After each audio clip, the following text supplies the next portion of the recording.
Hace pocas semanas les comentábamos de las elecciones al Parlamento Europeo y la gran sorpresa que fue en España la aparición de una nueva formación política de nombre Podemos, que en apenas 4 meses de existencia logró convertirse en la cuarta fuerza política en España, la tercera en Madrid. Yo tuve la oportunidad de estar en el cierre de campaña de Podemos en Madrid y una de las figuras que estaba ahí muy aplaudida cada vez que hablaba era Íñigo Errejón. Está con nosotros, él es doctor en Ciencia Política por la Complutense de Madrid, es uno de los voceros, una de las caras públicas, cara jovencita y pública de Podemos. Un gusto de que estés con nosotros, Íñigo. Igual, gracias por invitarme. Un placer. A ver, Íñigo, ¿cómo se explica en 4 meses aparecer, convertirse en la cuarta fuerza política? Hay que ver si se pueden mantener, pero ese es otro tema. Tercera fuerza en Madrid. ¿Cómo lograron eso? Es una cosa que nos preguntan mucho y que tiene que ver también, digo, que nos lo pregunten tanto, tiene que ver también, me parece, con una lectura estrecha, obviamente no fuera de España, me refiero cuando nos lo preguntan en España, con una lectura estrecha de cómo estaba cambiando el país. Estaban produciéndose cambios fundamentales en los consensos, unas grietas en los consensos anteriores y la aparición de contenidos no representados en el sistema político, de demandas que no encontraban expresión en el sistema político, que eran como un magma, se estaban moviendo por debajo, digamos, del país oficial, no salían muy reflejados en los medios de comunicación, no estaban en los principales parlamentos y sin embargo estaban ahí. Y sin embargo iban protagonizando condiciones que permitían pensar en una mayoría política diferente en España. ¿Podemos pensar en el 15M? Este movimiento que surgió de los indignados, lo conocíamos acá, ¿tuvo que ver con esto específicamente? Sí, nosotros hemos dicho muchas veces que no somos representantes del 15M, nadie podría serlo, por otra parte, dada la heterogeneidad y la horizontalidad del movimiento, pero sin duda sin el 15M el fenómeno, la irrupción de Podemos no habría sido posible. El 15M contribuyó de manera decisiva a cambiar algunos elementos claves de nuestra cultura política, casi diría de nuestro sentido común de época, en sentidos muy importantes o en elementos muy importantes. Por ejemplo, politizó algunos dolores que antes se vivían como problemas individuales. Es decir, los trajo de vuelta a la esfera pública y les atribuyó unas causas, unos responsables. Por ejemplo, el problema de la vivienda, que los jóvenes no se pudieran ir de casa, no era más una cosa, no sé, cultural, de que los latinos estamos muy ligados a nuestros padres y madres y no nos vamos, o que los jóvenes tuvieran que emigrar, o la precariedad en el trabajo, o la percepción de la corrupción. Dejaban de ser cuestiones naturalizadas y pasaban a ser cuestiones políticas, que además empezaban a ser intolerables ya. Unos días antes, o digamos antes de la irrupción del movimiento, se vivían con cierta normalidad y el movimiento politiza los dolores. Digo politiza en el mejor sentido, permite que se discutan y por tanto que formen parte de la nueva agenda política de la que ni siquiera las élites tradicionales ya pueden sustraerse. Haciendo eso, el 15M nos vacunó, contra que el empobrecimiento y la crisis de legitimidad de los políticos tradicionales lo capitalizaran movimientos reaccionarios, como está pasando en otros lugares en Europa. Ahora, cuando vos decís de sentido común de época, uno puede pensar también en España que el sentido común de época era o se votaba por el PSOE o se votaba por el Partido Popular y que no había alternativa al neoliberalismo. Sí, en un cierto sentido eso se agrietó en las elecciones europeas del 25 de mayo. Digo se agrietó porque son las primeras elecciones europeas en la historia de nuestro sistema político, nacido en 1978, que el Partido Socialista y el Partido Popular juntos no suman ni siquiera el 50% del sufragio emitido. En las últimas elecciones europeas en 2009, juntos, Partido Socialista y Partido Popular sumaron el 82% del voto. En estas fueron el 49%.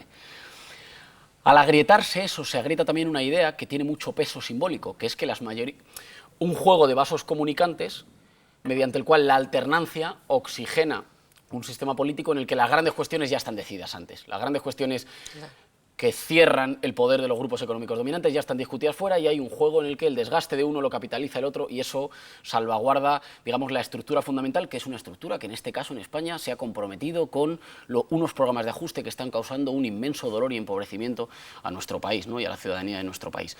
Eso creo que se quebró un poco, se agrietó, no significa que esté roto, pero se agrietó. Y se agrietó esta idea de mucho peso, que es que el monopolio de la representación política le pertenece a esos dos grandes partidos y que las mayorías siempre pasan por ahí. Y uno elige ponerse al costado izquierdo o derecho como satélite de uno o de otro. Creo que eso se agrietó y eso explica también una parte del nerviosismo que están mostrando las élites políticas viejas en España y de su agresividad, por tanto, y de algunos de sus más importantes aliados mediáticos, y también la aceleración política que ha habido en España desde el 25 de mayo. La aceleración política me refiero a, en 2 meses, la cantidad de cuestiones que han sucedido y de qué manera todos los actores ya tienen que esforzarse por no parecer viejos. ¿Cómo cuáles? ¿Qué pasó en estos 2 meses? Bueno, tuvimos una sucesión monárquica, hecha a toda velocidad. ¿Y por qué está hecha tan a toda velocidad? Está hecha a toda velocidad seguramente porque el Partido Socialista y el Partido Popular, que necesitaban 2/3 de los votos en las cámaras para organizar la ley de sucesión, no están seguros de que después de las siguientes elecciones parlamentarias nacionales tengan esos 2/3. A la vez vimos la dimisión del principal dirigente del Partido Socialista, Alfredo Pérez Rubalcaba, vimos la dimisión del principal diputado de Izquierda Unida después de un escándalo sobre unos fondos donde cobraba el salario, y vimos que Mariano Rajoy, el presidente del gobierno, conocido por no decir nada, ¿no? por una gestión política en la que intenta comunicar lo menos posible, de repente se apresuró a presentar medidas de renovación democrática. ¿Y por qué tiene que hacer? Que en todo caso hasta ahora no han demostrado ser algo más que marketing. Pero ¿por qué tiene que hacer esto? Porque ahora ya desde el día 25 todos los actores tienen que esforzarse por, ya digo, parecer nuevos a riesgo de que se los lleve una corriente de deslegitimación de los partidos tradicionales y de posibilidad de construcción de una mayoría diferente con gentes que vienen de lugares muy distintos y que están diciendo, miren, en España la crisis social y la crisis democrática forman parte del mismo fenómeno. Solo se está pudiendo producir este inmenso robo, despojo al pueblo español porque la soberanía ya no está más en los ciudadanos, sino que la ejercen poderes por los que no votamos y que sin embargo nos gobiernan. Vos sabés que acá también cuando fue la crisis de principio del siglo XXI, también se caracterizó por esa ruptura del bipartidismo, se hablaba de no representación política. La pregunta que me gustaría que respondieras o que caracterizaras es ¿quién es el electorado de Podemos? Porque yo he leído, por un lado, que le robaron votos al PSOE, pero por otro lado, ¿son todos así gente joven, antisistema, rebeldes o no? Esto es una cosa muy discutida.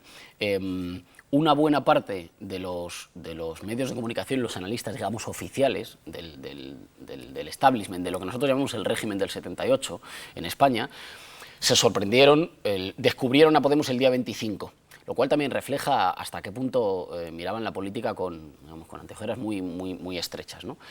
Y desde entonces ha habido toda una disputa por ubicar a Podemos en una posición de los lugares conocidos, si queréis. Ubicar a Podemos en un extremo del tablero que permita, por una parte, digamos, describirlo con las palabras del orden anterior, de las lealtades anteriores, y por otra parte, cerrar el paso a la posibilidad de la conformación de una mayoría potencialmente transversal. Se intentó decir que el voto de Podemos era un voto fundamentalmente joven. Sin embargo, las encuestas muestran que es entre 35 y 45 años donde está la mayor franja de voto a Podemos. Se intentó decir que el voto de Podemos era un voto que se ubicaba en el extremo del continuum ideológico. Y sin embargo, el voto de Podemos procede de nuevos votantes, de abstencionistas, del Partido Socialista, Izquierda Unida, incluso del Partido Popular. ¿Y esto por qué pasa? Porque nosotros dijimos que izquierda y derecha eran unas metáforas que obedecían también al tiempo del orden del sistema político anterior. Hoy en día, por encima de si la gente se adscribe en la izquierda o en la derecha, ya hay consensos sobre temas fundamentales, ya digo, la recuperación de la democracia por parte de los ciudadanos, la defensa de la sanidad o de la educación pública, que las medidas de ajuste no solo no oxigenan la economía, sino que la asfixian más y provocan más dolor. Estas cuestiones ya son mayoritarias en la sociedad española. Y es un consenso transversal que les asusta. Por eso intentan devolver, digamos, la pelota a la cancha anterior, porque en esta están visiblemente incómodos, porque son parte de su gente, de los votantes de los partidos tradicionales, quienes están diciendo, quienes nos han metido en este problema no nos pueden sacar de él.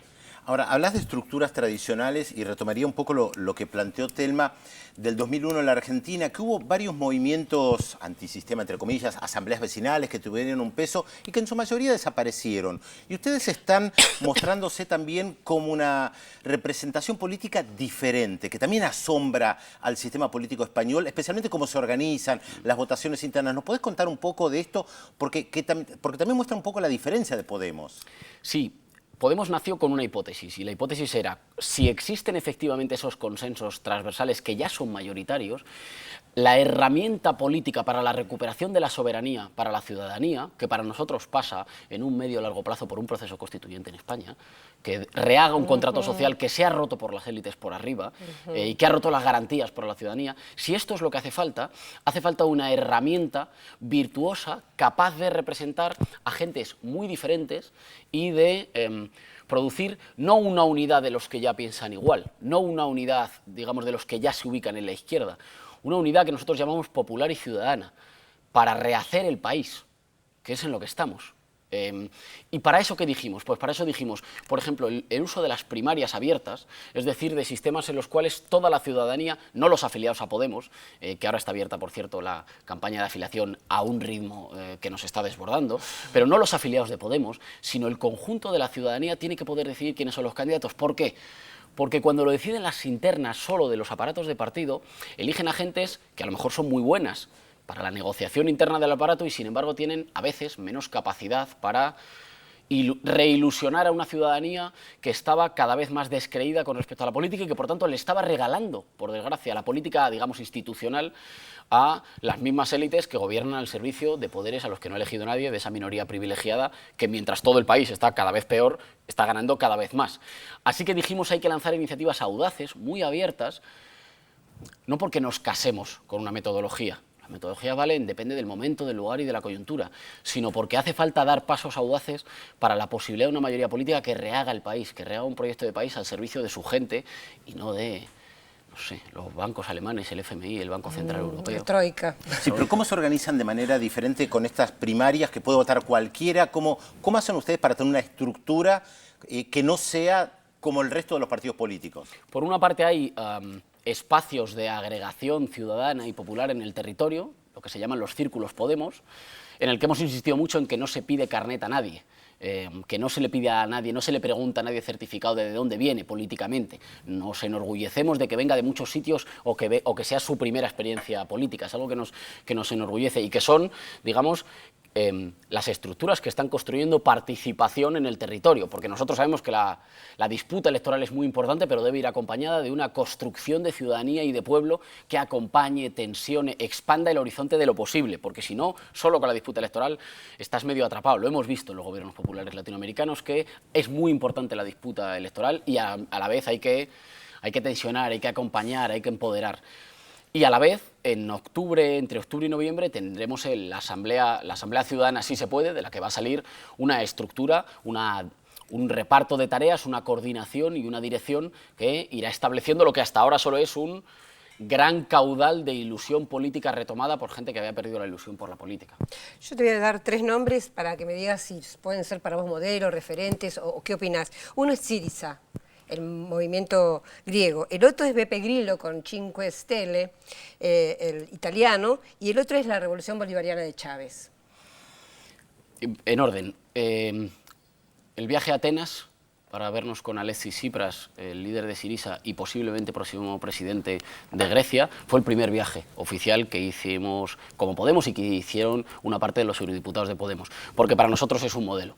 Creemos que nunca los especuladores, por cierto, parecidos a los fondos buitre europeos, y el poder financiero en Europa que está secuestrando a la democracia estuvo tan asustado como cuando Alexis Tsipras estuvo a punto de ganar las elecciones en Grecia diciendo no podemos ser una colonia de los bancos alemanes, tenemos que ir a un proceso de recuperación de la soberanía popular que no saquee a nuestro pueblo. Para nosotros es un modelo, con características diferentes, porque es diferente, pero un modelo. Con Beppe Grillo ha habido algunas comparaciones sobre la forma de construcción política. Nosotros creemos que Beppe Grillo es un síntoma de una descomposición del sistema político italiano y en eso es posible que nos parezcamos, en esa condición de ser un síntoma de la descomposición de lo viejo. Sin embargo, nosotros hemos fijado claramente cuál es el adversario, quiénes son los que a nuestro juicio son los responsables de esta descomposición moral, social, de este empobrecimiento que es eso que nosotros llamamos fundamentalmente la casta, esos sectores políticos que cada vez se parecen más, aunque concurran por diferentes partidos, y que gobiernan al servicio de poderes económicos de minorías privilegiadas no elegidas. Yo creo que eso es una diferencia importante que nos separa. Para nosotros está clara cuál es la disputa fundamental por la democracia en Europa. Con respecto al proceso político en Venezuela, como otros procesos políticos de signo democrático y popular en América Latina, reconocemos su mérito en la capacidad de expandir derechos, de incluir a población, a la ciudadanía que antes no eran ciudadanos y de redistribuir la riqueza, pero somos conscientes de que las recetas, los modelos, las experiencias no se pueden importar, no se pueden trasladar de un país a otro, sobre todo habiendo tantas diferencias como hay entre los casos latinoamericanos y europeos, ¿no? Íñigo, una última pregunta porque se nos está acabando el tiempo. Aparecen como fuerza política. En noviembre va a haber tal vez un referéndum en Cataluña. ¿Qué opinan? Es una cuestión complicada. ¿Complicada por qué? Ha habido una reunión entre Mas, el presidente de la Generalitat catalana, y Rajoy, en la que yo creo que han intentado explorar posibilidades de una tercera vía, le llaman, para ver la posibilidad de que no se vote. A nosotros nos parece bien que los catalanes tengan derecho a decidir su futuro. Lo que nos parece es que eso se da en el marco de una crisis, de un agotamiento del régimen del 78, y que frente a ese agotamiento y los intentos de restaurarlo con un nuevo pacto por arriba, hay que recomponer los consensos en España, rehaciendo el contrato social, y eso para nosotros es un proceso constituyente en el que participen todos los españoles. Y que participen todos los españoles también para reconocer el derecho de las diferentes naciones que hay en España, si se asumen como naciones, para ejercer el derecho a decidir su futuro. Pero nosotros creemos que eso va a ser más productivo y va a tener más alcance si se da en el marco de un proceso constituyente general, de un proceso general de discutir lo que está pasando, no solo con la forma, que es muy importante, con la forma territorial del Estado, sino también el modelo económico, la forma de representación. En todo caso, es un tema en el que tanto las élites políticas, digamos, españolas como catalanas han jugado con no mucha responsabilidad. El Partido Popular durante mucho tiempo lo ha utilizado como trinchera para intentar representar los intereses de España. Al mismo tiempo que le está vendiendo la soberanía nacional a la Troika y a Merkel, trata de presentarse como el garante de los intereses de España frente a la voluntad de los catalanes de decidir su futuro. A nosotros nos parece que esto es una cosa irresponsable que además ha enquistado y dificultado la discusión de lo que es, bueno, pues una discusión política que se tiene que resolver políticamente, no con imposiciones. Muy bien, gracias por haberte acercado a estos estudios. Sabemos que han tenido ustedes desde Podemos una agenda bastante completa en Buenos Aires en estos días, así que espero que podamos conversar en el futuro contigo. Bueno, muchas gracias por la invitación, ha sido un gusto. Por favor. Clarísimo. Bueno, vamos a Félix Taylor. Sí, tenemos muchos mensajes. Un lujo, dice el invitado de hoy. La familia Urrecho de La Plata le manda un fuerte abrazo a Ñigo, dice que es un lujo. Bueno, gracias. José Luis de Constitución felicita por el programa. Omar de Catamarca y Susana y Julio de San Guillermo, en Tras las Sierras, también aciertan con la incógnita. Julio de Córdoba dice: ¿por qué los países de América del Sur no cierran las embajadas de Israel en forma de repudio? Alguna de las preguntas. Felicita por el programa Daniel de Wilde.